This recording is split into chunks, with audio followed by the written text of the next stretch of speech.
Assalamualaikum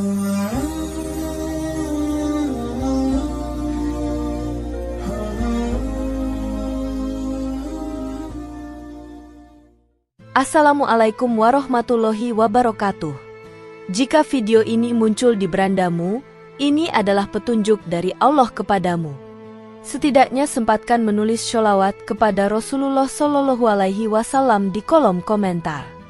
Insya Allah bisa menjadi bukti kecintaan kita untuk mendapat syafaat kelak di akhirat. Dan saya ucapkan banyak terima kasih kepada para sahabatku semua yang telah like, komentar, dan subscribe channel ini. Saya doakan, semoga tetap dalam keadaan sehat walafiat dan selalu diberikan rezeki yang berlimpah oleh Allah Subhanahu wa Ta'ala. Amin ya Rabbal Alamin. Saudara-saudaraku yang dirahmati Allah, pernikahan dalam Islam bukan sekadar ikatan lahiriah antara laki-laki dan perempuan, melainkan sebuah akad suci yang bertujuan mewujudkan ketenangan, cinta, dan kasih sayang.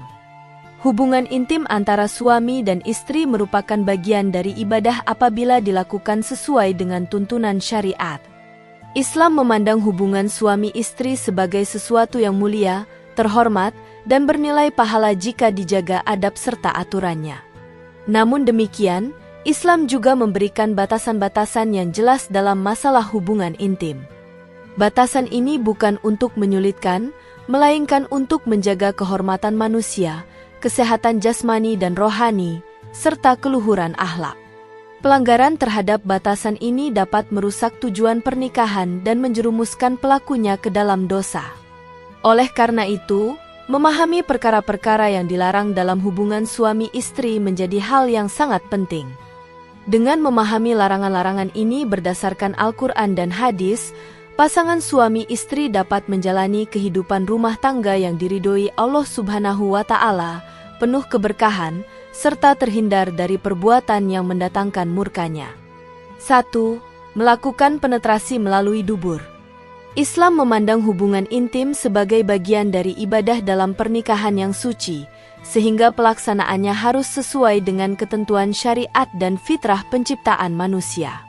Allah Subhanahu wa Ta'ala menciptakan organ reproduksi dengan fungsi dan tujuan tertentu, bukan tanpa hikmah. Ketika hubungan intim dilakukan sesuai aturan, ia menjadi sarana mendatangkan ketenangan jiwa, mempererat ikatan suami istri, dan bernilai pahala. Sebaliknya, ketika dilakukan dengan cara yang menyimpang, hubungan tersebut berubah menjadi sebab dosa dan kerusakan moral. Larangan melakukan penetrasi melalui dubur didasarkan pada dalil Al-Quran dan hadis yang sangat jelas. Dalam Quran Surat Al-Baqarah ayat 223, Allah Subhanahu wa Ta'ala mengibaratkan istri sebagai ladang tempat bercocok tanam, yang dipahami oleh para ulama sebagai kemaluan, bukan dubur. Makna ayat ini menunjukkan batasan yang tegas bahwa hubungan intim hanya dibolehkan melalui jalan yang telah ditetapkan Allah sebagai sarana reproduksi dan kenikmatan yang halal. Rasulullah Shallallahu Alaihi Wasallam menegaskan larangan ini melalui banyak hadis dengan redaksi yang sangat keras. Dalam salah satu hadis disebutkan, terkutuklah orang yang mendatangi istrinya melalui duburnya. Hadis lain menyebutkan bahwa Allah tidak akan memandang pelaku perbuatan tersebut pada hari kiamat. Ancaman seperti ini tidak pernah digunakan Nabi Shallallahu Alaihi Wasallam kecuali untuk dosa-dosa besar yang sangat dibenci oleh Allah. Para ulama dari mazhab Hanafi, Maliki, Syafi'i, dan Hanbali sepakat bahwa perbuatan ini haram, meskipun dilakukan terhadap istri yang sah. Kesepakatan ini menunjukkan bahwa larangan tersebut bukan persoalan khilafiyah, melainkan hukum yang sudah mapan dalam fikih Islam. Bahkan sebagian ulama menyatakan bahwa perbuatan ini menyerupai perilaku kaum yang dilaknat Allah karena menyelisihi fitrah. Dari sisi hikmah syariat, larangan ini juga sangat sejalan dengan akal sehat dan ilmu kesehatan. Dubur tidak diciptakan sebagai tempat hubungan intim, sehingga penetrasi pada area tersebut berpotensi menimbulkan luka, infeksi, dan penyakit serius baik bagi suami maupun istri. Islam sebagai agama rahmat tidak pernah membolehkan sesuatu yang secara nyata membahayakan tubuh dan merendahkan martabat manusia. Selain dampak fisik, Perbuatan ini juga membawa dampak psikologis dan spiritual. Banyak ulama menjelaskan bahwa kebiasaan melakukan hubungan dengan cara menyimpang dapat mengeraskan hati, menghilangkan rasa malu, dan mendorong seseorang kepada penyimpangan yang lebih jauh. Padahal rasa malu adalah cabang dari iman yang menjadi benteng moral seorang muslim. Oleh karena itu, kewajiban suami istri adalah menjaga kesucian hubungan mereka sesuai tuntunan Rasulullah Shallallahu Alaihi Wasallam. Jika seseorang pernah terjerumus dalam perbuatan ini, maka pintu taubat tetap terbuka lebar. Taubat yang sungguh-sungguh, disertai penyesalan dan tekad untuk tidak mengulanginya, akan menghapus dosa dan mengembalikan keberkahan dalam rumah tangga, karena Allah Maha Pengampun dan Maha Penyayang. 2. Melakukan hubungan intim saat istri sedang haid. Haid adalah ketetapan Allah Subhanahu wa Ta'ala atas perempuan yang mengandung hikmah besar dan tidak boleh dipandang sebagai sesuatu yang hina. Islam memuliakan perempuan dan mengatur masa haid dengan aturan khusus agar kesehatan, kebersihan, dan kehormatan tetap terjaga. Oleh karena itu, syariat membedakan hukum-hukum tertentu selama masa haid, termasuk dalam masalah hubungan intim. Larangan hubungan intim saat haid disebutkan secara langsung dan tegas dalam Al-Quran. Allah Subhanahu wa Ta'ala berfirman bahwa haid adalah gangguan, dan Allah memerintahkan agar suami menjauhi istri dalam hal jima hingga mereka suci. Ayat ini tidak mengandung makna menjauhi secara emosional atau sosial, melainkan khusus pada larangan penetrasi, sebagaimana dijelaskan oleh para mufassir. Rasulullah Shallallahu Alaihi Wasallam melalui sunnahnya memberikan penjelasan yang sangat seimbang. Dalam hadis riwayat Muslim, Aisyah radhiyallahu anha menyebutkan bahwa Nabi Shallallahu Alaihi Wasallam tetap bermesraan dan berinteraksi penuh kasih dengan istrinya yang sedang haid selama tidak melakukan hubungan intim. Hal ini menunjukkan bahwa Islam melarang perbuatan tertentu, bukan meniadakan kasih sayang. Para ulama menjelaskan bahwa larangan ini memiliki hikmah besar dari sisi kesehatan. Secara medis, hubungan intim saat haid meningkatkan risiko infeksi dan gangguan kesehatan bagi kedua belah pihak. Islam telah menetapkan larangan ini jauh sebelum ilmu kedokteran modern menjelaskannya, sebagai bukti bahwa syariat selalu sejalan dengan kemaslahatan manusia. Dari sisi spiritual, larangan ini melatih kesabaran dan pengendalian hawa nafsu. Seorang suami yang mampu menahan diri pada saat yang dilarang menunjukkan kedewasaan iman dan ketaatan kepada Allah. Islam mengajarkan bahwa tidak semua keinginan harus dipenuhi, terutama ketika Allah telah menetapkan batasan yang jelas. Apabila seseorang melanggar larangan ini dengan sengaja dan mengetahui hukumnya, maka ia berdosa dan wajib bertaubat. Sebagian ulama menganjurkan sedekah sebagai bentuk penebus kesalahan, meskipun tidak semua ulama mewajibkannya. Yang terpenting adalah penyesalan yang tulus dan komitmen untuk menaati hukum Allah. Dengan menaati larangan ini, hubungan suami istri justru akan semakin harmonis. Ketaatan kepada Allah melahirkan rasa saling menghormati dan kepedulian terhadap kondisi pasangan. Rumah tangga yang dibangun di atas kepatuhan kepada syariat akan dipenuhi ketenangan, keberkahan, dan kasih sayang yang berkelanjutan. 3. Melakukan hubungan intim di siang hari pada bulan Ramadan. Bulan Ramadan adalah bulan yang Allah Subhanahu wa Ta'ala muliakan di atas bulan-bulan lainnya. Di dalamnya terdapat kewajiban puasa yang bertujuan membentuk ketakwaan, melatih kesabaran, dan mengendalikan hawa nafsu. Puasa bukan hanya menahan lapar dan dahaga, tetapi juga menahan dorongan biologis yang halal di luar waktu puasa. Hubungan intim di siang hari Ramadan merupakan pelanggaran besar terhadap ibadah puasa. Islam memandang pelanggaran ini lebih berat dibandingkan pembatal puasa lainnya, karena melibatkan pemuasan syahwat yang menjadi inti dari ujian puasa itu sendiri. Oleh sebab itu, konsekuensi hukum bagi pelakunya sangat tegas. Dalam hadis sahih riwayat Bukhari dan Muslim, Rasulullah Shallallahu Alaihi Wasallam menceritakan kisah seorang laki-laki yang menggauli istrinya di siang hari Ramadan. Nabi Shallallahu Alaihi Wasallam mewajibkan kafarat yang berat dan berurutan, yaitu memerdekakan budak, Jika tidak mampu maka berpuasa 2 bulan berturut-turut, dan jika masih tidak mampu maka memberi makan 60 orang miskin. Hukuman ini menunjukkan betapa seriusnya pelanggaran tersebut. Para ulama menjelaskan bahwa beratnya kafarat bukan bertujuan menyulitkan umat, melainkan sebagai bentuk pendidikan dan peringatan agar kehormatan Ramadan benar-benar dijaga. Bulan Ramadan adalah waktu untuk menundukkan hawa nafsu, bukan menuruti keinginan biologis tanpa kendali. Hubungan intim di siang hari Ramadan juga mencerminkan kegagalan memahami hakikat puasa. Puasa yang hanya menahan lapar dan dahaga, namun tidak mampu menahan syahwat, adalah puasa yang kehilangan ruh dan tujuan utamanya. Oleh karena itu, menjaga diri dari hubungan intim di siang hari merupakan bagian dari kesempurnaan puasa. Meskipun dosanya besar, Islam tetap membuka pintu taubat selebar-lebarnya. Rasulullah Shallallahu Alaihi Wasallam dalam hadis tersebut menunjukkan sikap penuh kasih dan bimbingan, bukan penghukuman semata. Pelaku yang menyesal, bertaubat, dan menunaikan kafarat dengan ikhlas akan mendapatkan ampunan Allah. Dengan memahami larangan ini secara mendalam, seorang muslim akan memandang Ramadan sebagai bulan pendidikan jiwa, bukan sekadar rutinitas tahunan. Menjaga diri dari hubungan intim di siang hari adalah bentuk penghormatan terhadap waktu yang dimuliakan Allah, yang kelak akan berbuah pahala besar, pengampunan dosa, dan peningkatan ketakwaan. 4. Melakukan hubungan intim saat sedang iktikaf di masjid.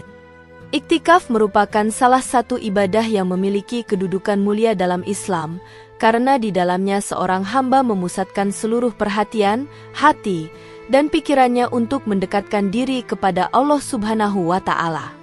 Iktikaf biasanya dilakukan di masjid, terutama pada 10 hari terakhir bulan Ramadan, dengan tujuan memperbanyak zikir, doa, tilawah Al-Quran, dan ibadah lainnya sambil menjauhkan diri dari kesibukan duniawi. Allah Subhanahu wa Ta'ala secara tegas melarang hubungan intim bagi orang yang sedang menjalankan iktikaf. Larangan ini disebutkan langsung dalam Al-Quran, yaitu dalam Quran Surat Al-Baqarah ayat 187, yang menyatakan agar kaum mukmin tidak mencampuri istri-istri mereka ketika sedang beriktikaf di masjid. Ayat ini menunjukkan bahwa iktikaf menuntut pengendalian diri yang lebih tinggi dibandingkan kondisi biasa. Para ulama sepakat bahwa melakukan hubungan intim saat iktikaf membatalkan iktikaf tersebut. Hal ini karena hubungan intim bertentangan secara langsung dengan tujuan iktikaf, yaitu mengosongkan diri dari kesenangan duniawi dan memusatkan diri pada ibadah. Ketika seseorang memilih iktikaf, ia secara sadar meninggalkan sementara hak-hak biologis demi ibadah kepada Allah. Larangan ini tidak menunjukkan bahwa Islam merendahkan hubungan suami istri, melainkan menempatkannya secara proporsional.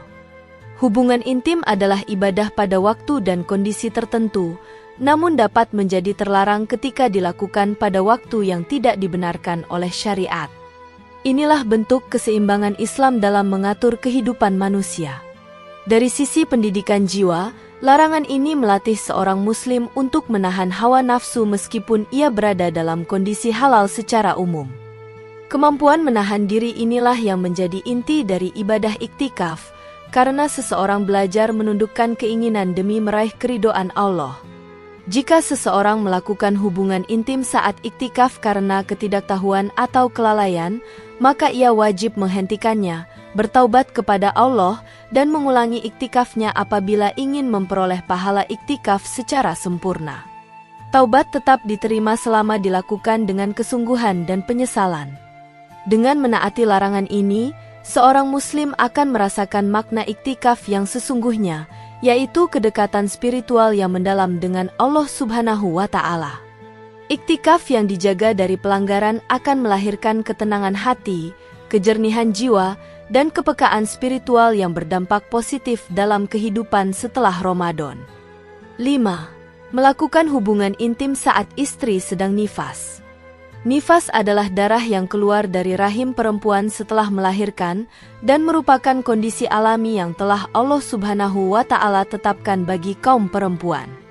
Islam memandang nifas sebagai keadaan yang memiliki konsekuensi hukum tertentu, sama seperti haid, karena berkaitan dengan kesucian dan kesiapan fisik seorang perempuan. Para ulama sepakat bahwa hubungan intim saat istri sedang nifas hukumnya haram hingga darah nifas berhenti dan istri telah bersuci. Kesepakatan ini didasarkan pada kias terhadap hukum haid, karena keduanya sama-sama merupakan darah yang keluar dari rahim dan menghalangi kesucian. Larangan ini bukanlah bentuk pembatasan tanpa alasan, melainkan bentuk perlindungan terhadap kesehatan dan keselamatan istri. Masa nifas adalah periode pemulihan fisik setelah proses persalinan yang berat, di mana rahim dan tubuh perempuan membutuhkan waktu untuk kembali normal. Hubungan intim pada masa ini dapat membahayakan kesehatan istri. Dari sisi spiritual, larangan ini juga mengajarkan kesabaran dan empati bagi suami. Seorang suami dituntut untuk memahami kondisi istrinya, tidak hanya melihat hubungan intim sebagai pemenuhan hasrat pribadi, tetapi sebagai bagian dari tanggung jawab moral dan emosional dalam pernikahan. Islam tetap membolehkan bentuk kasih sayang lain selain jima selama masa nifas, seperti berbincang, membantu kebutuhan istri, dan memberikan dukungan emosional. Hal ini menunjukkan bahwa larangan tersebut bersifat spesifik, bukan pengabaian terhadap hubungan suami istri secara keseluruhan.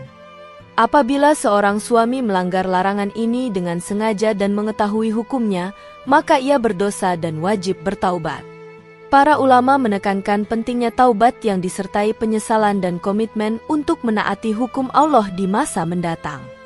Dengan menaati larangan ini, hubungan suami istri justru akan semakin kuat.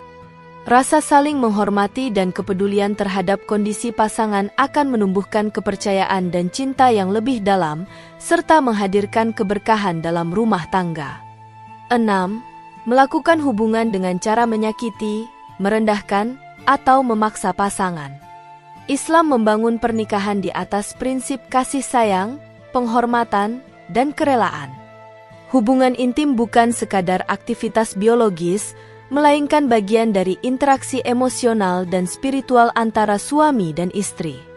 Oleh karena itu, segala bentuk hubungan yang mengandung unsur paksaan, kekerasan, atau penghinaan bertentangan dengan nilai-nilai dasar Islam. Rasulullah Shallallahu Alaihi Wasallam menegaskan bahwa sebaik-baik manusia adalah yang paling baik akhlaknya terhadap keluarganya. Hadis ini menunjukkan bahwa ukuran kebaikan seorang muslim tidak hanya terlihat dari ibadah ritualnya, tetapi juga dari cara ia memperlakukan pasangan hidupnya, termasuk dalam hubungan intim. Memaksa pasangan untuk berhubungan intim tanpa kerelaannya termasuk perbuatan zolim. Islam tidak membenarkan pemaksaan dalam bentuk apapun, karena kerelaan merupakan syarat utama dalam interaksi yang sehat. Hubungan yang dipaksakan dapat meninggalkan luka batin, trauma psikologis, dan merusak kepercayaan dalam pernikahan. Demikian pula, hubungan intim yang disertai dengan tindakan menyakiti atau merendahkan pasangan bertentangan dengan prinsip muasyarah bil ma'ruf, yaitu bergaul dengan cara yang baik. Islam melarang segala bentuk kekerasan, baik fisik maupun verbal, karena hal tersebut merusak kehormatan manusia yang dimuliakan Allah. Dari sisi spiritual, hubungan yang dilakukan dengan cara menyakiti atau merendahkan akan menghilangkan nilai ibadah dari hubungan tersebut. Sesuatu yang seharusnya mendatangkan pahala justru berubah menjadi sumber dosa karena dilakukan dengan niat dan cara yang salah. Para ulama menegaskan bahwa suami memiliki tanggung jawab besar untuk menjaga keselamatan dan kehormatan istrinya. Kepemimpinan dalam rumah tangga bukanlah alasan untuk bersikap sewenang-wenang, melainkan amanah untuk melindungi dan membimbing dengan penuh kasih sayang. Dengan membangun hubungan intim yang dilandasi saling pengertian, kelembutan, dan kerelaan, suami istri akan merasakan bahwa pernikahan benar-benar menjadi tempat bernaung yang aman dan menenangkan. Hubungan seperti inilah yang akan mendatangkan keberkahan, memperkuat ikatan batin, dan mendekatkan pasangan kepada ridho Allah Subhanahu wa Ta'ala. 7. Membuka dan menyebarkan rahasia hubungan intim suami istri. Islam memandang rahasia rumah tangga, termasuk hubungan intim antara suami dan istri, sebagai sesuatu yang sakral dan harus dijaga. Rahasia ini bukan sekadar soal privasi, tetapi bagian dari kehormatan dan martabat pasangan yang jika dibuka atau disebarkan kepada orang lain dapat menimbulkan fitnah, rusaknya kepercayaan, dan kehancuran rumah tangga. Menjaga rahasia ini merupakan bagian dari akhlak mulia yang diperintahkan oleh Allah Subhanahu wa Ta'ala dan dicontohkan oleh Rasulullah Shallallahu Alaihi Wasallam. Rasulullah Shallallahu Alaihi Wasallam menegaskan larangan membuka atau menyebarkan rahasia rumah tangga melalui hadis yang sangat keras. Dalam salah satu hadis, beliau Shallallahu Alaihi Wasallam bersabda bahwa orang yang membocorkan rahasia hubungan intimnya atau rahasia istrinya termasuk manusia yang paling buruk kedudukannya di sisi Allah pada hari kiamat. Hadis ini menegaskan bahwa perbuatan tersebut tidak hanya berdampak duniawi, tetapi juga membawa konsekuensi besar di akhirat, menempatkan pelakunya pada derajat yang rendah di sisi Allah. Para ulama menjelaskan bahwa rahasia hubungan intim suami istri termasuk bagian dari hal yang gaib dan pribadi yang harus dilindungi. Membukanya kepada pihak lain, baik sengaja maupun karena kelalaian, termasuk pelanggaran berat terhadap etika Islam dan akhlak mulia. Hal ini juga mencakup segala bentuk cerita, gambar, atau informasi yang bersifat pribadi dan hanya layak diketahui oleh pasangan yang bersangkutan. Dari sisi psikologis, menyebarkan rahasia rumah tangga dapat merusak kepercayaan antara suami dan istri secara permanen. Hubungan yang seharusnya dibangun atas dasar rasa aman, saling percaya, dan kasih sayang menjadi rapuh dan penuh curiga. Islam menekankan pentingnya menjaga kepercayaan dalam pernikahan, karena hubungan intim yang harmonis adalah fondasi utama keberhasilan rumah tangga. Menyebarkan rahasia ini juga menyalahi prinsip kehormatan manusia yang dijunjung tinggi dalam Islam. Setiap individu memiliki hak untuk dilindungi martabatnya, dan rumah tangga adalah salah satu wilayah paling privat yang harus dihormati. Pelanggaran terhadap privasi ini seringkali menimbulkan dampak sosial yang luas, seperti fitnah, gosip, dan konflik di masyarakat yang semuanya dilarang oleh syariat. Selain dampak sosial dan psikologis, dari sisi spiritual, membuka rahasia rumah tangga menurunkan nilai ibadah yang dilakukan dalam pernikahan. Hubungan intim antara suami istri yang seharusnya menjadi ibadah, sumber keberkahan, dan penghapus dosa, akan kehilangan keberkahan jika rahasianya diungkapkan. Sebaliknya, menjaga rahasia ini meningkatkan pahala dan mendatangkan ridho Allah Subhanahu wa Ta'ala, karena tindakan tersebut merupakan wujud amanah dan taat pada syariat. Oleh karena itu, suami istri wajib berkomitmen untuk saling menjaga rahasia satu sama lain dan menanamkan disiplin spiritual serta moral yang tinggi.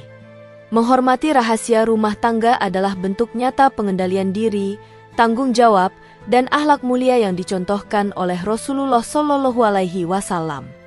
Rumah tangga yang dijaga rahasianya akan menjadi sumber ketenangan, kepercayaan, dan keberkahan, serta menumbuhkan ikatan batin yang kuat, yang kelak akan membawa kebahagiaan dunia dan akhirat.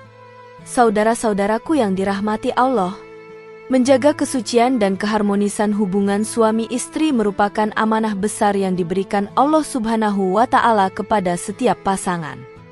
Hubungan intim dalam pernikahan bukan sekadar pemenuhan kebutuhan biologis, tetapi juga sarana ibadah, pengikat kasih sayang, dan jalan meraih keberkahan.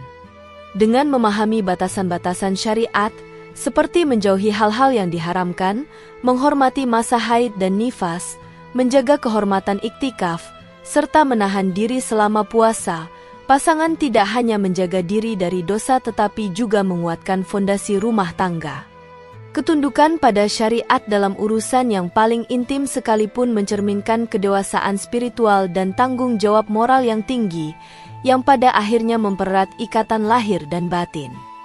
Pentingnya menjaga rahasia rumah tangga, menghormati perasaan pasangan, dan menghindari kekerasan atau pemaksaan dalam hubungan intim menekankan bahwa pernikahan dalam Islam dibangun atas prinsip kasih sayang, saling menghormati, dan kerelaan. Segala bentuk penyimpangan, baik dari segi cara, waktu, maupun penyebaran rahasia, tidak hanya berdampak pada kehancuran psikologis dan emosional pasangan tetapi juga menimbulkan konsekuensi spiritual yang besar.